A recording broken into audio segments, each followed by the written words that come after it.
28절에서 30절의 말씀입니다.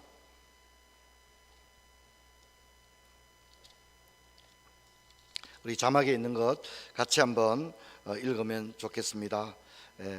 같이 읽습니다. 수고하고 무거운 짐진 자들아 다 내게로 오라. 내가 너희를 쉬게 하리라. 나는 마음이 온유하고 겸손하니 나의 멍에를 메고 내게 배우라.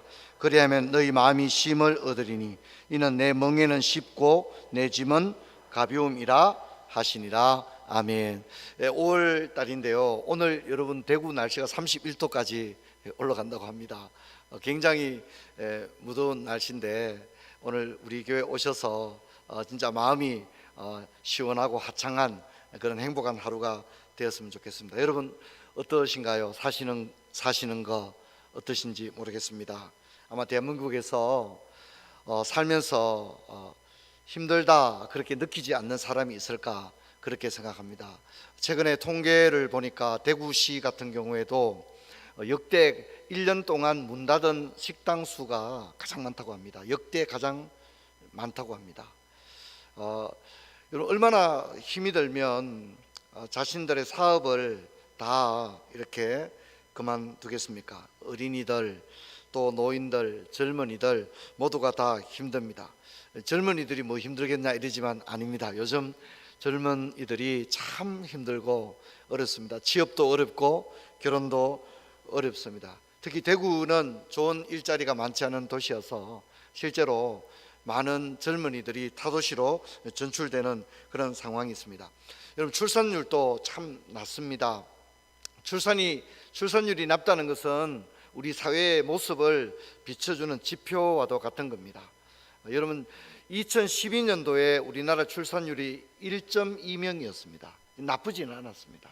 근데 여러분 지금은 0.72명으로 떨어진 가운데 있습니다. 여러분 우리가 다른 거 뭐 경제 발전하고 과학 발전하고 뭐 길이 잘 도로가 잘 닦이고 여러분 그게 전부는 아니거든요. 사람들이 느끼는 것은 결혼해서 아이 낳고 살아가는 것을 굉장히 힘겹게 느끼는 겁니다. 요즘 젊은 사람들 왜 애 안 놓는지 모르겠어. 여러분 그렇게 단순히 말할 부분은 아니지 않느냐 그렇게 생각되어집니다.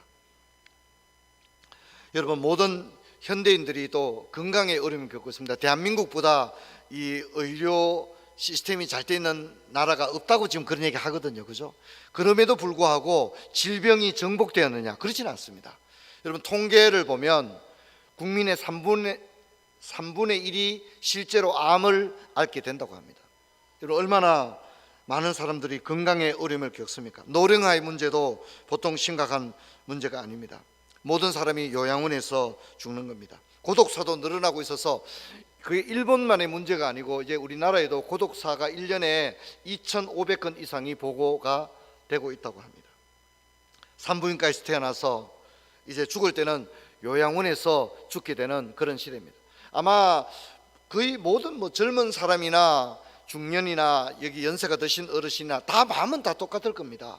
건강하게 부부가 같이 살다가 진짜 가족의 품에서 눈을 감는 것, 그거 우리 모두가 다 원하는 일입니다. 그러나 현실은 그렇지 않습니다. 나이가 80, 90이 되면 배우자를 서로 케어하면서 진짜 노후를 끝까지 함께 하고 싶은데 실제로 그렇게 할 수가 없는 것입니다.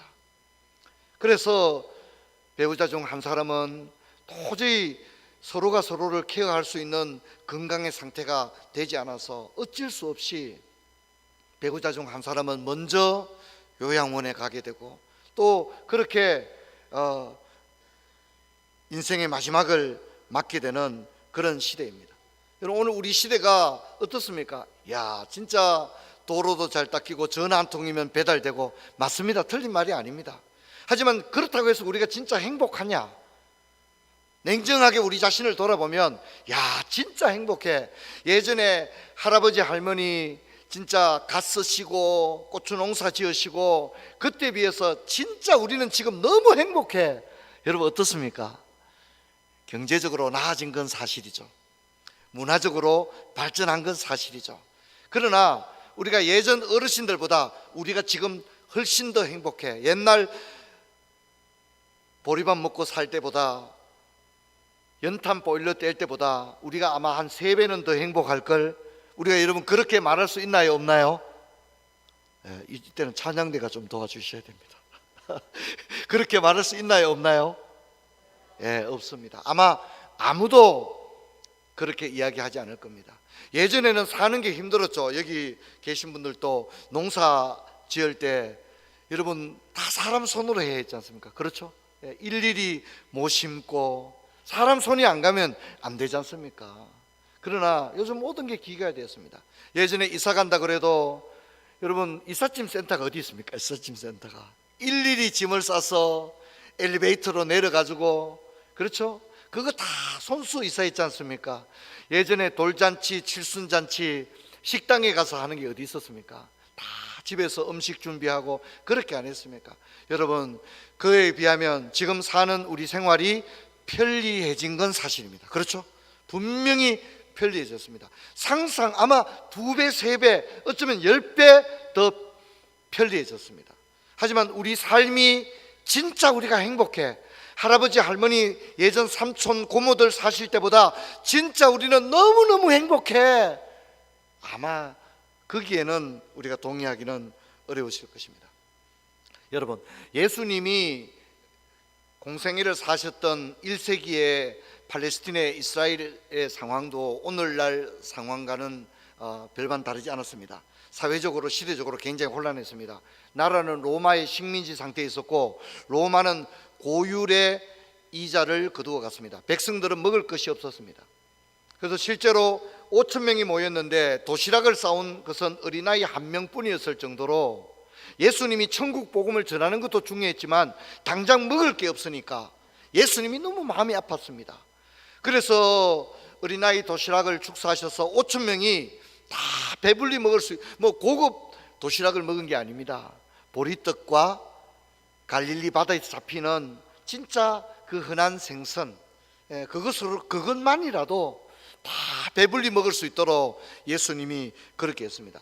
예수님이 이스라엘 사람들 볼 때 막 죄를 지적하면서 막 그렇게 한 게 아니라 예수님이 바라본 것은 너무 불쌍하다는 것이었습니다. 그래서 마태복음 9장 36절을 보면 무리를 보시고 민망히 여기시니 이는 저희가 목자 없는 양과 같이 고생하며 유리합니다. 그렇게 이야기를 하고 있습니다. 예수님이 보니까 여러분 죄 짓지 마세요, 지옥 갑니다, 그렇게 말씀한 게 아니라 사람들이 너무 불쌍한 거예요. 그래서 민망히 여기시고 목자 없는 양처럼 이리저리 방황하는 그 백성들을 주님은 불쌍히 여기셨습니다. 여러분, 저는 하나님께서 지금 우리를 바라볼 때, 대한민국을 바라볼 때, 이 세상을 바라볼 때, 야, 진짜 과학 눈부시게 발전했구나, 그렇게 볼까요? 그렇지 않다고 생각합니다. 여러분, 지구는요 지금 홍역을 앓고 있습니다. 이상기후 때문에 지금 동남아시아 지역, 태국으로부터 시작해서 이 지역들이 기온이 44도까지 올라간다 그러거든요. 44도까지 올라간다 그래요. 우리도 지금 5월인데 오늘 대구 기온이 31도까지 올라가거든요. 너무 기온이 높이 올라가니까 돼지들이 다 실성을 해버렸다고 합니다. 그리고 닭들이 알을 낳지를 못한다고 합니다. 정상적으로 닭들이 달걀을 생산을 하지 못하고 소들이 젖을 생산해야 되는데 기온이 44도까지 막 올라가니까 짐승들이 정상적으로 살아가지를 못하는 그런 상황이 되고, 그러면 여러분 사람들은 오죽하겠습니까? 체감 온도는 50도를 육박한다고 그러거든요. 여러분, 이것이 인간의 탐욕으로 인해서 지구촌 전체에 여러분 발전된 것은 휴대폰밖에 없습니다. 우리 사는 이 자연 환경, 인간의 모든 삶들은 얼마나 피폐한지를 모릅니다. 여러분, 이런 상황에 우리들을 보실 때 하나님 아버지 마음이 얼마나 아프실까, 하나님 아버지의 마음이 얼마나 아프실까, 그렇게 생각합니다. 여러분, 우리가 과학이 발전되고 전화만 하면 뭐든지 냉장고에 먹을 거 꽉꽉 채울 수 있고 그것만 생각해서는 안 됩니다. 여러분, 그것이 우리에게 진짜 행복을 주느냐, 편리할지는 모르지만 그것이 곧 행복을 가져다 주는 것은 아닙니다. 주님은 그걸 너무나도 잘 아시는 거죠. 그래서 이스라엘 백성들에게 주님은 이렇게 말합니다. 다 내게로 오라. 그렇게 말. 우리 한번 따라합시다. 다 내게로 오라. 예수님께서 다 내게로 와라. 너무나도 불쌍히 여기고 안타까운 마음으로 너희들 다 내게로 와라. 다 내게로 와라. 헐벗고 가난하고 억눌리고 인생의 하루살이가 힘들고 지친 사람들을 향하여 예수님은 다 내게로 와라. 그렇게 이야기했습니다. 수고하고 무거운 짐진 자들아 다 내게로 와라. 그렇게 이야기를 합니다. 여러분, 예수님은 돈 많고 뛰어난 사람을 사랑하는 게 아니라 진짜 가난하고 병들고 의지할 데 없는 사람들을 사랑하는 겁니다. 저는 3남매를 키웠는데 이제 아이들이 다 장성했습니다. 근데 중고등학교 다니고 이럴 때 저희 집에서 이제 저녁에 가정 예배 드린 다음에 제가 이제 아이들을 좀 이해하기 위해서 이제 거실에 스피커가 있는데 요즘 이 스마트폰으로 노래를 틀 수 있거든요.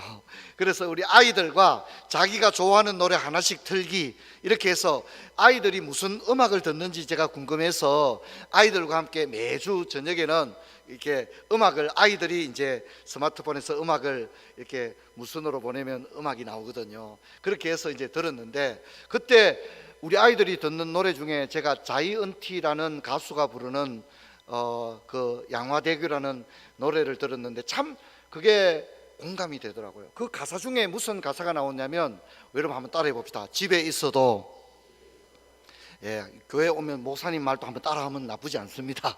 우리 한번 따라해 봅시다. 집에 있어도 집에 가고 싶다. 지금 집에 있는데 어디 가고 싶다고요? 지금 집에 있는데 집에 가고 싶다는 거예요.